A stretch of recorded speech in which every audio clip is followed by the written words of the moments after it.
ನಮಸ್ಕಾರ friends. Credit card use ಮಾಡೋದು ಅಡ್ವಾಂಟೇಜಾ ಡಿಸ್ಅಡ್ವಾಂಟೇಜಾ?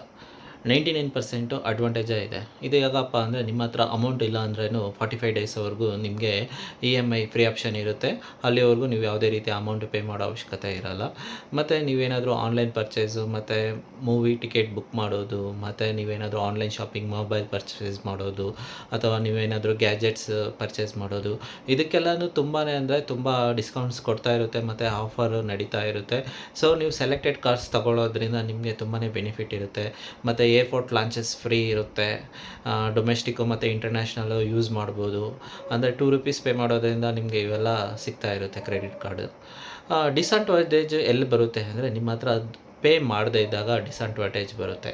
ಕೆಲವ್ರು ಏನು ಮಾಡ್ತಾರೆ, ಕ್ರೆಡಿಟ್ ಕಾರ್ಡ್ ತೊಗೊತಾರೆ, ಅಮೌಂಟ್ ಪೇ ಮಾಡೋದಿಲ್ಲ. ಆವಾಗ ಏನಾಗುತ್ತೆ, ಸಿಬಿಲ್ ಸ್ಕೋರು ಹಾಳಾಗುತ್ತೆ.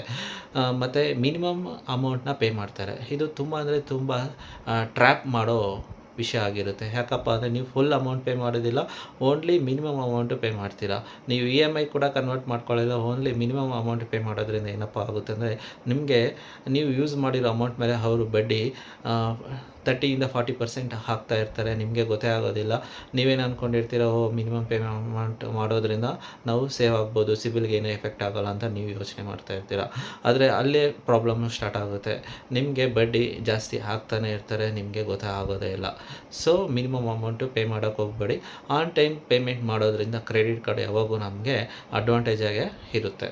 ಸೊ ನಿಮ್ಮ ಸಿಬಿಲ್ ರೇಟ್ ಕೂಡ ಇದ್ರ ಮೇಲೇ ಡಿಪೆಂಡ್ ಆಗಿರುತ್ತೆ. ಸೊ ಆನ್ ಟೈಮ್ಗೆ ಪೇಮೆಂಟ್ ಮಾಡಿ ನಿಮ್ಮ ಸಿಬಿಲ್ ಸ್ಕೋರ್ನ ಇಂಪ್ರೂವ್ ಮಾಡ್ಕೊಳ್ಳಿ.